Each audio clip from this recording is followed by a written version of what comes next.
हरे कृष्णा। तो आप सब लोगों का स्वागत है भगवत गीता ज्ञान प्रबोधिनी ये हमारे पाठ्यक्रम में। सब लोग पहले मंगलाचरण पढ़ेंगे। कृपया आप अपने स्क्रीन पे देखिए या फिर भगवत गीता निकालिए, उसमें भूमिका में ये प्रार्थना दी गई है। कृपया मेरे साथ बोलिए। ओम अज्ञानतिमिरान्धस्य ज्ञानाञ्जनशलाकया चक्षुरुन्मिलितं येन तस्मै श्रीगुरुवे नमः। श्रीचैतन्यमनोभीष्टं स्थापितं येन भूतले स्वयं रूपः कदा मह्यं ददाति स्वपदान्तिकम्। वन्देऽहं श्रीगुरोः श्रीयुतपदकमलं श्रीगुरून् वैष्णवांश्च श्रीरूपं साग्रजातं सहगण रघुनाथान्वितं तं सजीवं साद्वैतं सावधूतं परिजनसहितं कृष्ण चैतन्य देवं श्री राधा कृष्ण पादान सहगण ललिता श्री विशाखान्वितांश्च। हे कृष्ण करुणा सिंधु दीनबंधो जगतपते गोपेश गोपिका कांत राधा कांत नमोस्तुते। तप्त कांचन गौरांगी राधे वृंदावनेश्वरी वृषभानुसुते देवी प्रणमामि हरिप्रिये। वाञ्छाकल्पतरुभ्यश्च कृपा सिन्धुभ्येव च पतितानां पावनेभ्यो वैष्णवेभ्यो नमो नमः। जय श्री कृष्ण चैतन्य प्रभु नित्यानंद श्री अद्वैत गदाधर शिवासादि गौर भक्त वृंदा। हरे कृष्ण कृष्ण कृष्ण हरे हरे, हरे राम राम राम हरे हरे। धन्यवाद। अब कृपया करके भगवत गीता ज्ञान प्रबोधिनी निकाल दीजिए।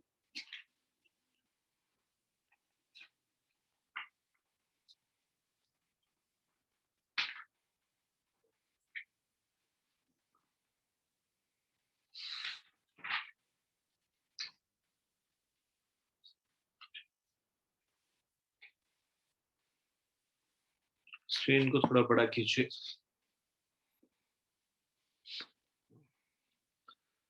जी धन्यवाद।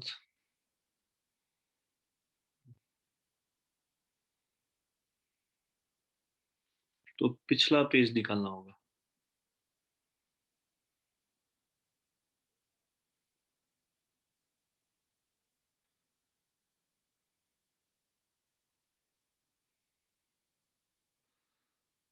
ठीक है। यहाँ पे ये दो प्रश्न है विवाहितों के लिए। भाग का के सारे प्रश्न हमने चर्चा कर ली थी। अब भाग ख, उसमें ये दो प्रश्न है विवाहितों के लिए। ये प्रश्न है, दुर्योधन का कौन सा व्यवहार अविवेकपूर्ण था जो युद्ध का कारण बना। तो हमने ये चर्चा की थी। आप लोगों ने इसका आंसर कृपया हाथ खड़ा कीजिए। दुर्योधन का कौन सा व्यवहार अविवेकपूर्ण था जो युद्ध का कारण बना।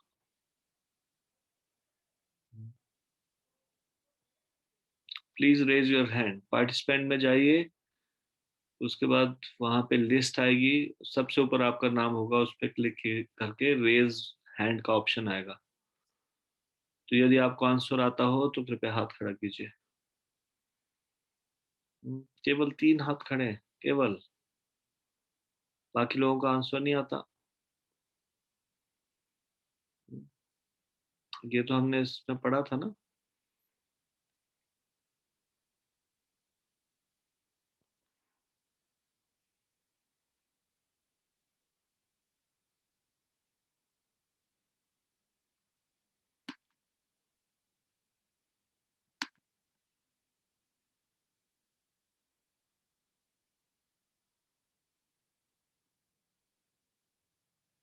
पवन कुमार प्रभु बताइए।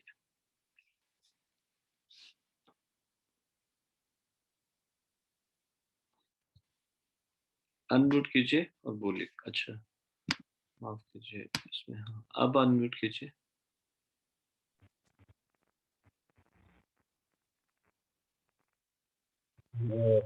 हरे कृष्णा प्रभु जी, दंडवत प्रणाम। धन्यवाद जी। प्रभु जी, एक भरी सभा में द्रौपदी जी का अपमान करें। आवाज क्लियर नहीं आ रही है आपकी। आपके माइक में कुछ प्रॉब्लम है, या तो आपने ईयरफोन लगाया है या ब्लूटूथ कुछ लगाया है। प्रभु जी, अभी ठीक है। भरी सभा, प्रभु जी भरी सभा में द्रौपदी का अपमान करना, ये युद्ध का कारण बना। अच्छा, नहीं, हम लोग चाह रहे हैं कि जो हमने इसमें पढ़ा उसमें और भी अन्य कारण बताए हैं, तो सही उत्तर ये नहीं। ये वन ऑफ द आंसर हो सकता है, आपने जो कहा सही है, लेकिन मैं पुस्तक के हिसाब से जानना चाह रहा हूँ। ठीक है। somebody is asking कि ये विवाहितों के लिए प्रश्न है क्या? जो अनमैरिड है वो भी हाथ खड़ा कर सकते हैं? ओके, कर सकते हैं।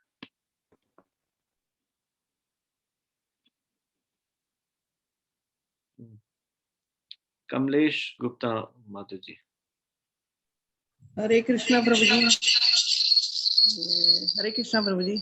इसमें सबसे बड़ा कारण तो ये है ईर्ष्या दुर्योधन की पांडवों के प्रति। सबसे बड़ा मेरे को वही लगता कि सबसे बड़ा कारण वही रहा, ईर्ष्या थी उन्हें दुर्योधन को पांडवों से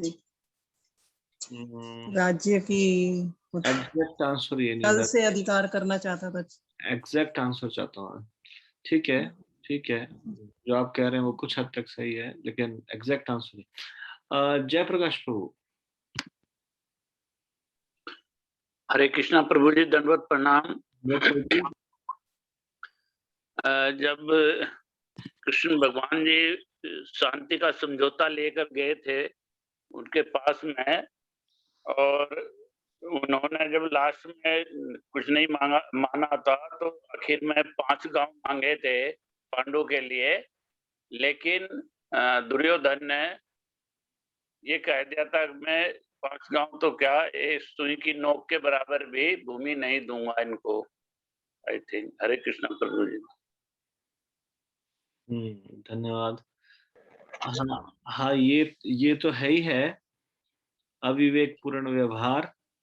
हम्म, हाँ ठीक है, धन्यवाद। इसके अलावा कोई ऐड करना चाहते हैं इसमें? हरे कृष्णा प्रभु जी, धन्यवाद प्रणाम। हाँ जी, एक मिनट जरा। नेहा सिंह माता जी बोलिए। हरे कृष्णा प्रभु जी। प्रभु जी, दुर्योधन ने भगवान श्री कृष्ण को बंदी बनाने का भी प्रयत्न किया था प्रभु जी। ठीक है, तो ठीक है, प्रभु जी, हरे कृष्णा प्रभु जी, धन्यवाद प्रणाम। धन्यवाद। और कोई कारण? कलावती माता जी। हरे कृष्णा प्रभु जी, दंडवत प्रणाम। धन्यवाद जी। जब भगवान कृष्ण ने मित्रता का हाथ बढ़ाया तब भी उन्होंने अस्वीकार, दुर्योधन ने अस्वीकार किया। फिर भगवान ने अपना विराट रूप के दर्शन भी उनको करवाए, फिर भी उन्होंने मैंने युद्ध की ही कामना की, युद्ध के लिए ही उन्होंने कहा कि युद्ध ही करना है। यही उनका विवेकपूर्ण विचार था। हरे कृष्णा प्रभु जी। वो उसने देख लिया कि भगवान ने अपना विश्व रूप दिखाया, विराट रूप दिखाया, फिर भी जो भगवान पांडवों को पराजित करने के लिए दृढ़ संकल्पित रहा। ठीक है, धन्यवाद, धन्यवाद। हरे कृष्णा प्रभु जी, धन्यवाद। मैं सबके हाथ नीचे कर रहा हूँ अभी। Next question. मान लीजिए एक विवाहित दंपति साथ साथ एक सभ्य जीवन व्यतीत कर रहा है। विवाहित दंपति साथ साथ सभ्य जीवन व्यतीत कर रहे हैं। पत्नी भोजन बनाती है, पति रहने के लिए सुंदर घर खरीदता है, उनकी 2 संतानें हैं और पति ऑफिस जाता है और परिवार को चलाने के लिए अच्छा मासिक वेतन पाता है। मात्र एक बात है कि उन्हें भगवान के विषय में कुछ नहीं पता। आप उस परिवार के विषय में क्या कहेंगे? इसमें भी डायरेक्टली नहीं बोलना है, पहले हाथ खड़ा कीजिए प्लीज। आप उस परिवार के विषय में क्या कहेंगे?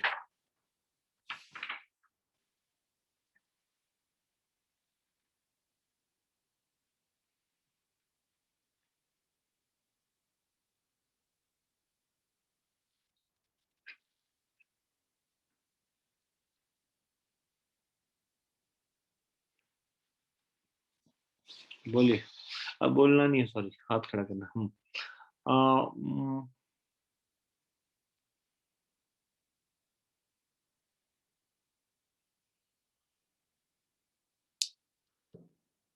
एकता सिंगल माता जी।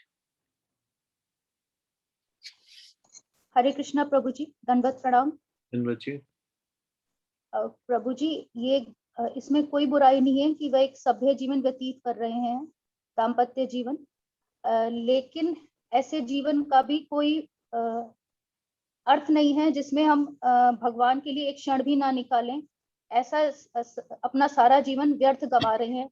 हम एक महामूर्ख की तरह हैं, क्योंकि हमें यही नहीं पता कि हमारे जीवन का लक्ष्य क्या है, मृत्यु के बाद हम कहाँ जाते हैं, भगवान क्या है, भगवान कौन है, हम यहाँ क्यों आए हैं, हमें इन प्रश्नों के उत्तर ही नहीं पता है।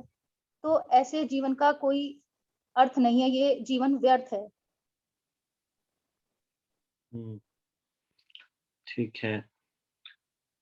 सोनल सुहाने माता जी। हरे कृष्णा प्रभु जी, दंडवत प्रणाम। धन्यवाद जी। वो एक दंपति सभ्य जीवन जी रहे हैं, इसमें कोई बुराई नहीं है, जैसे एकता माता जी ने कहा, लेकिन वो अपने वास्तविक लक्ष्य को भूल कर जी रहे हैं। उन्हें उनको उनकी ये जिज्ञासा होनी चाहिए कि हम कौन है, हमारा ईश्वर से क्या संबंध है, और हम मृत्यु के बाद कहाँ जाएंगे। ईश्वर का स्मरण, उनके पवित्र नामों का संकीर्तन, भगवत गीता का अध्ययन, ये भी उनको अपनी दिनचर्या में शामिल करना चाहिए, क्योंकि यही हमारा वास्तविक लक्ष्य है। और हम ये सब भुला के अगर जी रहे हैं तो उस जीवन का कोई महत्व नहीं रह जाता। ठीक है। सुरभि गुप्ता माता जी, आप क्या कहेंगे इस पर? प्रभु जी, दंडवत प्रणाम। धन्यवाद जी। प्रभु जी, मैं ये कहना चाहूंगी कि अगर मतलब ये सभ्य जीवन जी रहे हैं, लेकिन उन्हें कृष्ण के बारे में कुछ नहीं पता, तो वे पशु के समान जीवन जी रहे हैं, क्योंकि ये सब काम तो पशु भी करते हैं कि अपने संतान उत्पत्ति करना, उनको भोजन प्रदान करना। लेकिन हमें जो ये मानव जीवन मिला है, ये शुद्धि के लिए मिला है। तो जो संबंध हम भूल चुके हैं भगवान से, हमें उसे पहचानना है और अपनी इंद्रियों को कृष्ण की सेवा में लगाना है, और अंत में फिर भगवत धाम जाना। यही हमारा धर्म है। मतलब हमारा ये धर्म है कि पति पत्नी एक दूसरे को भगवान का दास माने और कृष्ण को सब केंद्र में रख के ही सभी कार्य करें। धन्यवाद। जैसे कि धन्यवाद, तो सही है।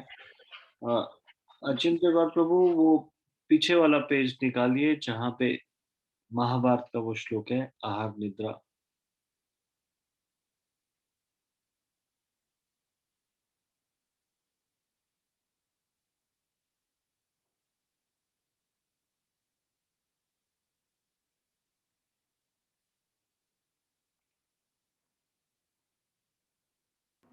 हाँ, बस बस। यहाँ देखिए, यहाँ लिखा है, यदि इन चारों कृत्यों को करने के लिए, क्या, स्लीपिंग, ईटिंग, मेटिंग, डिफेंडिंग, मनुष्य वैज्ञानिक, दार्शनिक, सांस्कृतिक व धार्मिक प्रगति का प्रयोग करता है, तो ऐसी मानव सभ्यता किसी भी दृष्टि से पशु सभ्यता से श्रेष्ठ नहीं है। अब इस केस में क्या था, जो हमने ये प्रश्न अभी हमने पढ़ा, इसमें ये था कि वो वैवाहिक दंपति एक सभ्य जीवन जी रहा था,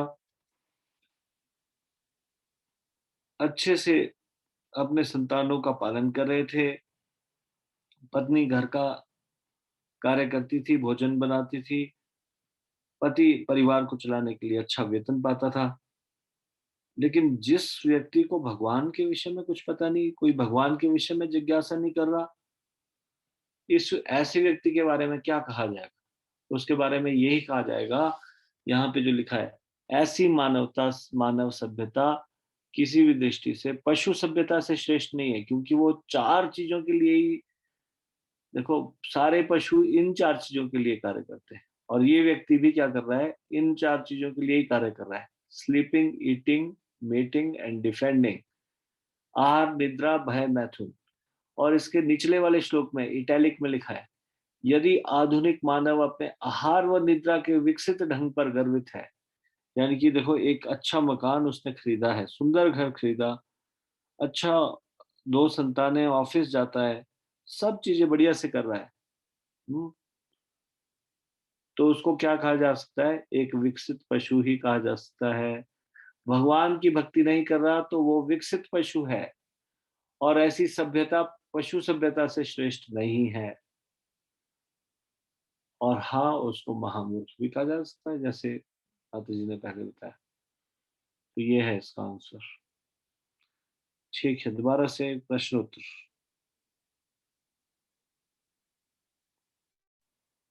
वास्तविक धर्म क्या है? प्रश्न कीजिए, आगे इसको आगे बदल दीजिए डिस्प्ले। वास्तविक धर्म का क्या अर्थ है? इस संबंध में आधुनिक शिक्षा प्रणाली में क्या गलत है?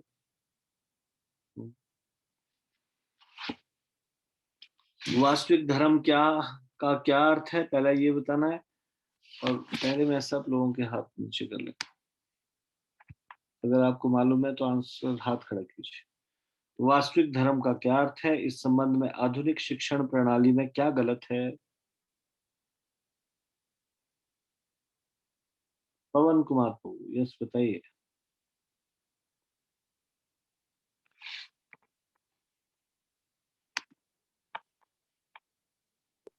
गुरु जी दंडवत प्रणाम।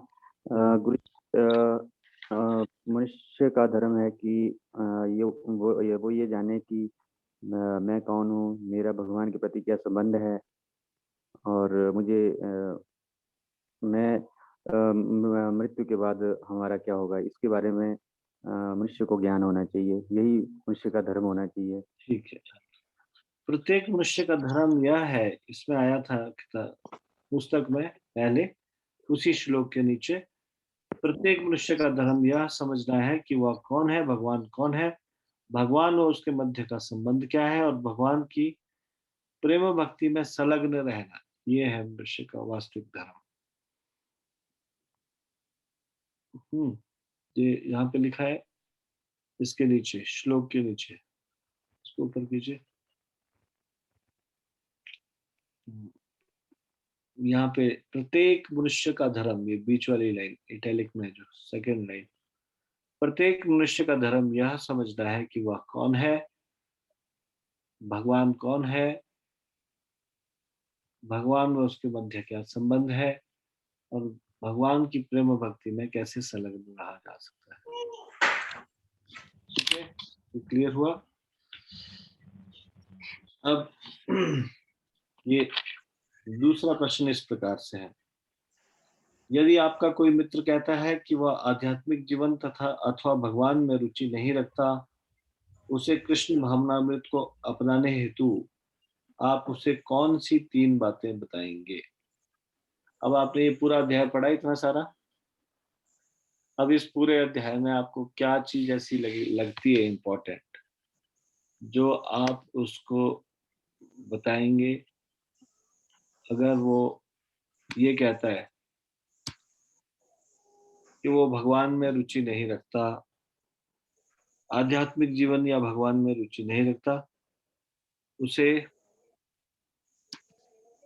कृष्ण भावनामृत अपनाने के लिए आप उसको कौन सी 3 बातें बताएंगे? मैं अभी सबका हाथ नीचे करता हूँ, हाथ खड़ा कीजिए और आप ये बताइए कि आपको कौन सी 3 चीजें महत्वपूर्ण लग रही है कि आप ये 3 चीजें बताएंगे उसको। इस अध्याय में ऐसी कौन सी 3 बातें आप उनको बताएंगे?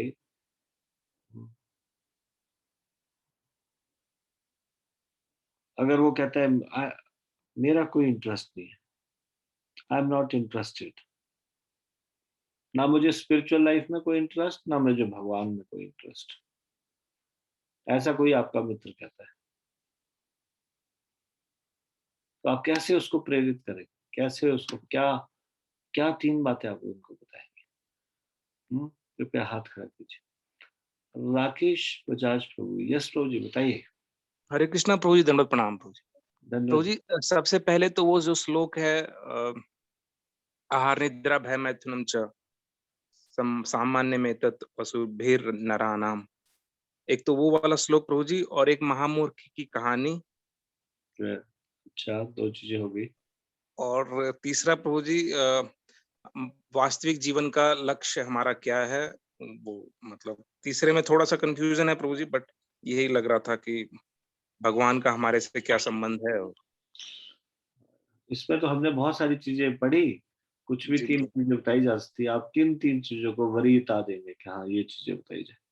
सिर्फ 3 बातों को बताने के लिए कहा जाए, तो आप बता रहे हैं कि एक तो ये महाभारत का ये श्लोक, है ना?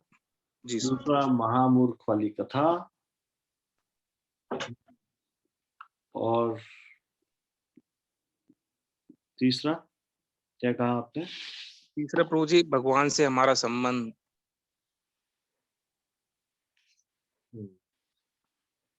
तो वो तो जब ये श्लोक बताएंगे उसी में ही आता है। धर्मो ही तेषाम अधिको विशेष धर्मेण ही न पशु किस्माना। तो वास्तविक धर्म बताना पड़ेगा कि धर्म, जब आप धर्म बताओगे तो ये तो फिर हम कौन है, भगवान कौन है, हमारा क्या संबंध है, ये तो इसी में ही आ जाएगा। इसी में आ जाएगा प्रभु जी। जी प्रभु जी। फिर तो तीसरी चीज क्या बताएं? तीसरी चीज प्रभु जी और तो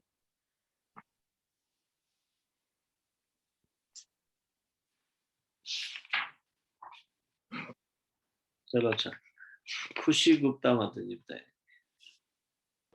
हरे कृष्णा प्रभु जी, दंडवत प्रणाम। प्रभु जी थोड़ा सा तो सेम चाहिए, मतलब एक ये कह सकते हैं कि मानव जीवन की इम्पोर्टेंस बता सकते हैं उसको, और उसे ये भी बता सकते हैं वो वाली मूर्ख राजा की स्टोरी से कि मानव मृत्यु। जीवन की इम्पोर्टेंस कैसे बताएंगे? अब जैसे ये इस पुस्तक में आपने जो पढ़ा उसमें महामूर्ख की कथा बताएंगे, दूसरा ये महाभारत का श्लोक बताएंगे, तीसरी चीज क्या बताएं? और नहीं ख्याल आ रहा? एक ये भी बता सकते हैं प्रभु जी की मृत्यु के बाद मतलब कुछ भी हम ले जा नहीं सकते, सिर्फ भक्ति हमारे साथ जाएगी। ये तो महामूर्ख की कथा में स्पष्ट हो गया। इसमें और और भी एक बहुत सारी चीजें बताने के लिए। एक गाड़ी वाला एग्जांपल दे सकते हैं प्रभु जी कि अगर आपको डेस्टिनेशन, अल्टीमेट डेस्टिनेशन ही वेरी नहीं पता। Very good, very good. हाँ, ये बोले ये हरे 3। कृष्णा प्रभु जी, धन्यवाद प्रणाम। प्रतीक जैन प्रभु। हरे कृष्णा प्रभु जी। हरे कृष्ण प्रभु जी। प्रभु जी, मेरे को ऐसा लगता है कि अगर उसको भगवान में रुचि नहीं है तो शायद भगवान की चीजों से उसको नहीं कृष्ण कॉन्शियस में लाया जा सकता है। तो मुझे ऐसा लगता है कि शायद भगवत गीता के 2nd चैप्टर से, जहाँ पे भगवान सेंसेस की बातें करते हैं। आजकल का एक प्रॉब्लम है जनरेशन का कि वो सेंस एंजॉयमेंट में काफी विलीन हो गए हैं। सो अगर हम उनको 2nd अध्याय के जो एंडिंग के जो श्लोक्स है वो बताए कि किस तरह भगवान ने बताया कि एक बार आप सेंसेस में जाओ तो कैसे धीरे धीरे आपको क्रोध आना शुरू होता है, क्रोध आने से अटैचमेंट होता है और फिर धीरे धीरे पतन होता है। तो अगर ये चीजों से मतलब उनको बता सके कि आपको कुछ चीजें जो सच्ची में नहीं करनी पर आप अपने आप को रोक नहीं पाते हो वो चीजें करने के लिए, तो इस तरह शायद धीरे धीरे उनकी भगवान में रुचि आए। क्योंकि जब आप भगवान की वाणी सुनते हो तो आपने ये पहला अध्याय पूरा नहीं सुना ना? आप शायद बता रहे थे कि मैंने शुरू के कुछ नहीं सुने, अभी कल से आपने सुनना शुरू किया है ना, ऐसा ना? हाँ जी प्रभु जी, हाँ जी, हाँ जी, कल से शुरू। ठीक है, तो मैं अभी पूरा उत्तर आपसे एक्सपेक्ट नहीं करूंगा, क्योंकि वो आपने नहीं सुना। फिर भी आप अपनी तरफ से बोल रहे हो कि 2nd चैप्टर से बताओगे। हाँ ठीक है, बहुत बढ़िया। लेकिन हाँ अभी जी। जो इस अध्याय में हमने सुना उसमें क्या बताएंगे, है ना, ये मैं जानना चाहता था। फिर भी आपने अपनी ओके। तरफ से बताया, थैंक यू। एकता सिंगल माता जी। हरे कृष्णा प्रभु जी। हरे कृष्णा प्रभु जी, हमारे अगर मित्र जो है, अगर उसको आध्यात्मिक जीवन में कोई रुचि नहीं है और भगवान में से कोई रुचि नहीं है, तो सबसे पहले जो इम्पोर्टेंट चीज जो मुझे लगती है वो ये है कि हम उन्हें ये रियलाइज कराना पड़ेगा कि अगर जीवन है तो मृत्यु अटल है। तो मृत्यु है तो आपको ये पता होना चाहिए कि मृत्यु तो होनी है। तो मृत्यु के बाद आपका क्या होगा? आपके शरीर को चला रहा है वो कौन चला रहा है? मतलब इन चीजों की उसको एक रियलाइजेशन कराना पड़ेगा कि कोई शक्ति तो है जो आपके शरीर को चला रही है। अगर आप मूवमेंट कर पा रहे हो तो वो कोई शक्ति है जो उसको मूवमेंट कर रही है। तो मृत्यु के बाद आप कहाँ जाओगे, क्या होगा आपका? और अगर मृत्यु के बाद आप जो आज कमा रहे हो, सारा दिन आप बिजी हो, मेरे पास टाइम नहीं है इसके लिए, वो नहीं है, तो आप ये सब किसके लिए कर रहे हो? मृत्यु के बाद क्या ये सब चीजें आपके साथ जाएंगी? ये रियलाइजेशन कराना होगा। और उसके बाद उनको ये रियलाइज कराना है कि जब उन्हें ये रियलाइज होगा कि हाँ, कि मृत्यु के बाद हम कुछ नहीं ले जा सकते, तो फिर उनको ये रियलाइज कराना कि आप ये भी रियलाइज करो कि आप कष्ट क्यों भोग रहे हैं और आपके जीवन का वास्तविक गंतव्य क्या है।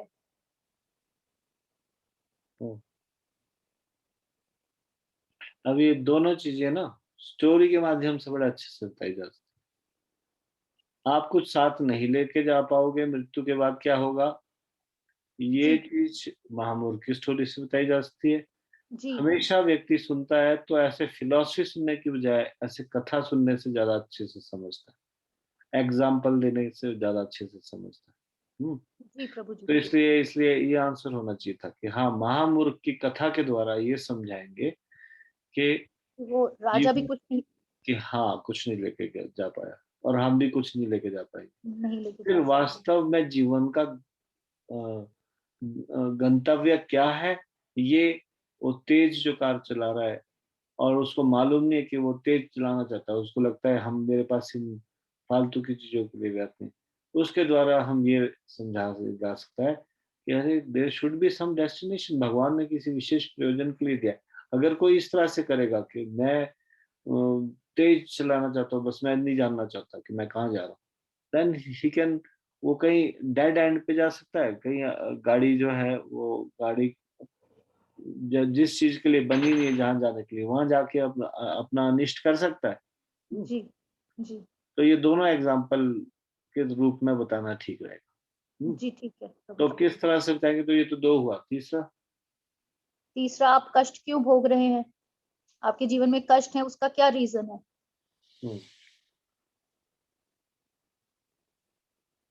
क्यों भोग रहे हैं, कैसे बताओगे आप, कैसे क्यों भोग रहे हैं? वो बोलेगा कि ये तो वो व्यक्ति ढंग से शायद लाइफ नहीं जीता, अगर ढंग से जिए तो फिर कष्ट नहीं आएंगे। नहीं प्रभु जी, मतलब उसको ये बताना चाहेंगे कि आपके कर्म हैं जिसकी वजह से आपको ये कष्ट हो रहे हैं, आपने कुछ गलत किया किसी के साथ, ये रियलाइजेशन करानी पड़ेगी। इस अध्याय के अनुसार मैं आंसर चाहता था। वैसे तो बहुत सारी चीजें बोली जा सकती है, भगवत गीता में हर एक चैप्टर में कुछ ना कुछ ज्ञान की बातें बताई गई। इस चैप्टर के अनुसार क्या महत्वपूर्ण है जो हमने पढ़ा उसके हिसाब से। फ्री एग्जाम्पल और थर्ड एग्जाम्पल कौन सा? थर्ड एग्जाम्पल ये भी दिया जा सकता है, पिंजड़े वाली प्रभु जी। हाँ, पिंजरे वाला एग्जाम्पल दिया जा सकता है, धन्यवाद। पिंजरे एग्जाम्पल में दिया जा सकता है कि एक सोने के पिंजरे को जैसे मर्जी चमकाते रहो, अगर पक्षी का ध्यान नहीं रखोगे, है ना, तो पिंजरे को चमकाने से वास्तविक जो जिसके कारण वो पिंजरा है उसका वो पक्षी मर जाए, है ना। तो इस शरीर के लिए करना इसी प्रकार से जी, जो हमारा आत्मा जो हमारी आत्मा है, हमें उसको भी भोजन देना है, उसका भी ध्यान रखना है। जी धन्यवाद। ये चार में से कोई भी तीन बोले जा सकते हैं। धन्यवाद, थैंक यू सो मच। अब सब लोग श्रीमद् भागवतम निकाल लीजिए प्लीज, सॉरी भगवत गीता निकाल लीजिए प्लीज, भगवत गीता की भूमिका निकाल लीजिए कृपया करके।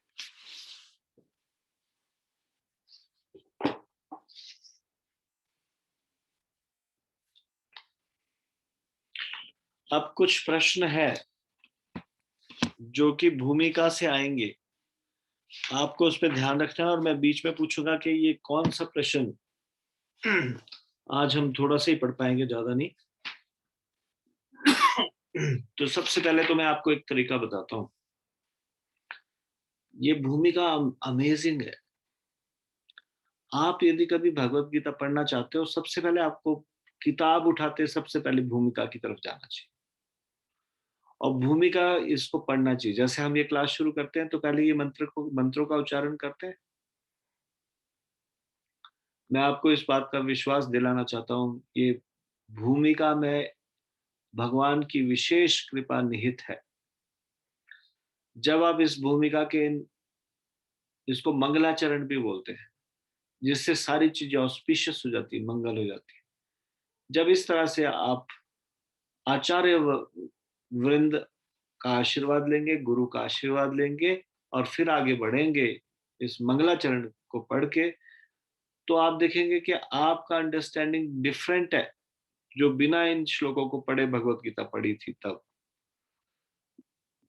मेरा खुद का अनुभव है, जब मुझे पहली बार भगवत गीता के बारे में कुछ प्रवचन देने के लिए बोला गया, तो उस समय मुझे लग रहा था I was blank what I will speak, मैं कैसे वो कुछ बोलूंगा। लेकिन फिर उसके बाद मुझे ये सीखा था कि मंगलाचरण जब पढ़ते हैं तो सारे आचार्यों की कृपा मिलनी शुरू हो जाती है, भगवान भी विशेष कृपा करते हैं। तो ये एक invoking the mercy of the lord है, invoking the mercy of our acharya है, उसको उनकी कृपा को जागृत करने का तरीका है। अब जो हम पढ़ते हैं उसका क्या मतलब है? ओम अज्ञानतिमिरान्धस्य ज्ञानांजनशलाकया चक्षुरुन्मीलितं येन तस्मै श्री गुरुवे नमः। मैं घोर अज्ञान के अंधकार में उत्पन्न हुआ था और मेरे गुरु ने अपने ज्ञान रूपी प्रकाश से मेरी आंखें खोल दी, मैं उन्हें सादर नमस्कार करता हूँ। श्री चैतन्य मनोभीष्टम स्थापितम येन भूतले स्वयं रूपः कदा मह्यम ददाति स्वपदान्तिका। अब ये चैतन्य महाप्रभु ने जो ये आंदोलन को आगे बढ़ाया, क्या आंदोलन? सभी लोगों को भक्ति का बारे में बताना, हरे कृष्ण महामंत्र के बारे में बताना। उसके मुख्य आचार्य है रूप गोस्वामी। तो पहले तो गुरु के लिए प्रणाम करना और उनके लिए ग्रेटिट्यूड, और दूसरा है रूप गोस्वामी जी के लिए ग्रेटिट्यूड। रूप गोस्वामी जी एक मुख्य आचार्य है। गौड़ीय वैष्णव भक्त अपने आप को बोलते हैं रूपानुगा। रूपानुगा मतलब उनके चरण चिन्हों में चलने वाले। 6 गोस्वामी, मुख्य 6 गोस्वामी हुए, उनमें से रूप गोस्वामी प्रमुख हुए जिन्होंने चैतन्य महाप्रभु के शिक्षाओं का प्रचार किया। तो ये उनको प्रणाम के लिए ये मंत्र है। इसका मतलब है श्री चैतन्य मनोभीष्टम स्थापितम ये न भूतले स्वयं रूप कदा मह्यम ददाति स्वपदान्तिकम। इसका अर्थ है श्री रूप गोस्वामी प्रभुपाद कब मुझे अपने चरणों में शरण प्रदान करेंगे, जिन्होंने इस जगत में भगवान चैतन्य की पूर्ति के लिए प्रचार योजना की स्थापना की है। फिर उसके बाद नेक्स्ट, इसमें सबके लिए, सारे आचार्य वर्ग वृंदों के लिए प्रणाम है। वंदे हम मतलब मैं वंदना करता हूँ, नमस्कार करता हूँ। श्री गुरो श्री युत पद कमलम श्री गुरुन वैष्णवांश श्री रूपम सागर जातम सहगन रघुनाथान्वितम तम सजीवम साद्वैतम सावधूतम परिजन सहितम कृष्ण चैतन्य देवम श्री राधा कृष्ण पादान सहगन ललिता श्री विशाखान्वितांश। मैं अपने गुरु के चरण कमलों तथा समस्त वैष्णवों के चरणों को नमस्कार करता हूँ। इस संसार में जितने भी भगवान के भक्त हैं, उन सब के चरणों में मैं प्रणाम करता हूँ, उनका आशीर्वाद देता हूँ। फिर इसमें कहा गया है मैं शील रूप गोस्वामी तथा उनके अग्रज, अग्रज होता है बड़ा भाई, तो सनातन गोस्वामी 6 गोस्वामियों के बारे में बात की गई है। तो रूप गोस्वामी, उनके बड़े भाई सनातन गोस्वामी, साथ ही रघुनाथ दास गोस्वामी, रघुनाथ भट्ट गोस्वामी, गोपाल भट्ट गोस्वामी और श्री जीव गोस्वामी, ये 6 मुख्य आचार्य, षड गोस्वामी इनको बोला जाता है। 6 गोस्वामी हुए, इनके चरणों में सादर नमस्कार करता हूँ। मैं भगवान श्री कृष्ण चैतन्य, कहाँ चला गया ये, डिस्प्ले बंद हो गया। अचिंत्यवार प्रभु,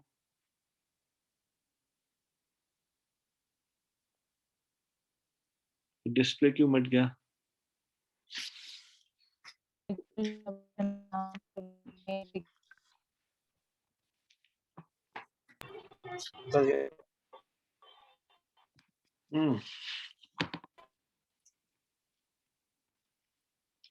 कृपया इसको डिस्प्ले कीजिए। तो ये प्रेयर है कि मैं इन षड गोस्वामियों को के चरण कमलों में कनेक्ट सादर नमस्कार करता हूँ। आ गया, वो कनेक्ट हो गया था मुझे मेरे से। तो मैं इन षड गोस्वामियों के चरणों में सादर नमस्कार करता हूँ। मैं भगवान कृष्ण चैतन्य, यानी कि चैतन्य महाप्रभु के बारे में बोला जा रहा है, जो कृष्ण भगवान है और चैतन्य महाप्रभु के रूप में आए। फिर दूसरे नित्यानंद जी, जो कि वास्तव में बलराम है। जब भी वो आते हैं तो ये पंच तत्वों के बारे में बोला जा रहा है। तो ये पंच तत्व कौन है? चैतन्य महाप्रभु, नित्यानंद जी, अद्वैताचार्य जी, गदाधर, श्रीवास और अन्य पार्षद, यानी कि चैतन्य महाप्रभु के अन्य सेवकों, इन सबको प्रणाम करता हूं। इनके बारे में आपको बाद में बताया जाएगा। चैतन्य महाप्रभु कौन है, नित्यानंद जी कौन है, अद्वैताचार्य कौन है, गदाधर कौन है, श्रीवास कौन है, ये सारे बहुत विशेष हैं जिनकी कृपा को प्राप्त करके हम आगे बढ़ना चाहते हैं। तो इनको सादर नमस्कार करता हूं। मैं श्रीमती राधा रानी तथा श्री कृष्ण को श्री ललिता विशाखा सखियों सहित सादर नमस्कार करता हूं। तो श्रीमती राधा रानी को प्रणाम है, किसके साथ? ललिता और विशाखा सखियों के साथ। फिर उसके बाद कृष्ण भगवान का प्रणाम मंत्र है। जब आप कभी मंदिर में प्रणाम करते हैं तो ये कृष्ण भगवान का प्रणाम मंत्र बोलते हुए प्रणाम करना चाहिए। हे कृष्ण करुणा सिंधु दीनबंधु जगतपते गोपेश गोपिका कांत राधा कांत नमोस्तुते। हे कृष्ण, आप दुखियों के सखा तथा सृष्टि के उद्गम है। आप गोपियों के स्वामी तथा राधा रानी के प्रेमी हैं। मैं आपको सादर प्रणाम करता हूँ। फिर राधा रानी का प्रणाम मंत्र है ये। आप कभी मंदिर में प्रणाम करते हो तो ये राधा कृष्ण भगवान का प्रणाम मंत्र, फिर राधा रानी का प्रणाम मंत्र बोलना चाहिए, ये आपको याद होने चाहिए। तो ये प्रणाम राधा रानी का प्रणाम मंत्र है। तप्त कांचन गौरांगी राधे वृंदावनेश्वरी वृषभानुसुते देवी प्रणवामी हरिप्रिय। मैं उन राधा रानी को प्रणाम करता हूँ जिनकी शारीरिक कांति पिघले सोने के सदृश है, जो वृंदावन की महारानी है। आप राजा वृषभानु की पुत्री है और भगवान कृष्ण को अत्यंत प्रिय है। आपको ये दो मंत्र तो याद होने चाहिए, कृष्ण भगवान का प्रणाम मंत्र, राधा रानी का प्रणाम मंत्र। कभी आप मंदिर में जाए प्रणाम करें तो खाली प्रणाम नहीं करना चाहिए, मंत्र के साथ प्रणाम करना चाहिए, प्रणाम मंत्र के साथ। तो ये दो मंत्र ज्यादा मुश्किल नहीं है। वैसे तो ये मंगलाचरण पूरा याद होना चाहिए, पर कई बार लोग इसको पहले याद कर लेते हैं। फिर उसके बाद सारे वैष्णवों को प्रणाम करने का मंत्र है। वांछा कल्पतरुभ्यश्च कृपा सिंधुभ्य एव च पतितानां पावनेभ्यो वैष्णवेभ्यो नमो नमः। मैं भगवान के समस्त वैष्णव भक्तों को सादर नमस्कार करता हूँ। वे कल्पवृक्ष के समान सबों की इच्छा पूर्ण करने में समर्थ हैं और पतित जीवात्माओं के प्रति अत्यंत दयालु हैं। उसके बाद फिर ये पंच तत्व मंत्र है। श्री कृष्ण चैतन्य प्रभु नित्यानंद श्री अद्वैत गदाधर श्रीवास आदि और भक्तवृंदा। मैं श्री कृष्ण चैतन्य महाप्रभु का पूरा नाम था श्री कृष्ण चैतन्य, इसलिए ऐसे बोला जाता है। तो श्री कृष्ण चैतन्य प्रभु नित्यानंद जी को, श्री अद्वैताचार्य को, गदाधर जी को, श्रीवास आदि गौर भक्त का मतलब हुआ श्रीवास आदि एटसेट्रा एटसेट्रा, उनके साथ और समस्त भक्तों को प्रणाम करता हूँ। और फिर हरे कृष्ण महामंत्र। तो ये आपको मंगलाचरण आना चाहिए सबको। ये आपको खुद से याद करना है। तो कल से हम अभी 7 पन्नों तक ये पढ़ेंगे। भगवत गीता को गीतोपनिषद भी कहा जाता है, यहाँ से ये पढ़ेंगे और इन प्रश्नों को सुलझाने का प्रयास करेंगे। आज हम इसको यहीं पे विराम देंगे। और ये मंगला भूमिका को हम शुरू से पढ़ रहे हैं, मतलब हम कुछ मिस नहीं कर रहे। फर्स्ट चैप्टर में नहीं जा रहे, पहले भूमिका को पढ़ रहे हैं। बीच बीच में हम कभी कभी अलग अलग श्लोकों को भी चर्चा करेंगे। जो जिस मान लीजिए सेकंड चैप्टर जैसे है भौतिक समस्याएं आध्यात्मिक समाधान, मटेरियल प्रॉब्लम स्पिरिचुअल सॉल्यूशन, ये अभी नेक्स्ट चैप्टर होगा। उसमें हो सकता है वो 7 पृष्ठ के बाद 8 से आगे ना हो, कुछ और श्लोक हो, तो वो श्लोक हम करेंगे। पूरी भगवत गीता कंप्लीट हो जाएगी, लेकिन पढ़ेंगे इस तरह से जैसे ये चैप्टर सारे होंगे, एसेंस ऑफ भगवत गीता में या भगवत गीता ज्ञान प्रबोधिनी। तो ये पहले 7 पृष्ठों को हम पढ़ेंगे। कल, और फिर इन प्रश्नों को सॉल्व करने का प्रयास करेंगे, जो कि आपको पीडीएफ दी गई है। तो जो आपको पीडीएफ दी गई है उसमें ये प्रश्न है, एक बार दिखाइए अचिंत्य गौर प्रभु। ये प्रश्न है, देखिए, भगवत गीता यथारूप का पृष्ठ 1 से 7 तक, फिर उसमें ये 20 प्रश्न है। नीचे कीजिए, भगवत गीता का मर्म क्या है, ये 20 प्रश्न, इन 7 पेजों से ये 20 प्रश्न है। तो हम साथ साथ पढ़ते हुए इन प्रश्नों को साथ में लेके चलेंगे। फर्स्ट पैराग्राफ में से उनका आंसर मिल जाएगा, सेकंड में से मिल जाएगा, इस तरह से हम इसको करेंगे, ठीक है। तो अभी हम इसको यहीं पे विराम देंगे, बाकी चर्चा होगी कल। तो कल भगवत गीता लेके आइएगा सब। ये भगवत गीता आप सबके पास है, भगवत गीता यथारूप आपके पास, सबके पास है। यदि आपके पास नहीं है तो प्रभु जी क्या इसको टेलीग्राम ग्रुप में डाला जा सकता है? जी प्रभु जी, जी प्रभु जी। टेलीग्राम ग्रुप में डाल दीजिएगा अगर किसी के पास नहीं है तो। और दूसरी बात, टेलीग्राम ग्रुप के यदि आप सदस्य नहीं हैं तो आपको विष्णु और प्रभु को मैसेज भेजना चाहिए कि वो आपको टेलीग्राम ग्रुप में इंक्लूड कर लें, क्योंकि टेलीग्राम ग्रुप में ही ये सारा कोर्स मटेरियल, क्वेश्चन आंसर, ये सारी चीजें चलेंगी, ठीक है। तो हम इसको यहीं पे समाप्त करें। श्रीमद् भगवद गीता की जय, श्रील प्रभुपाद की जय, निताई गौर प्रेमानंदे, हरि हरि बोल। आप सब लोगों का बहुत बहुत धन्यवाद। हरे कृष्ण।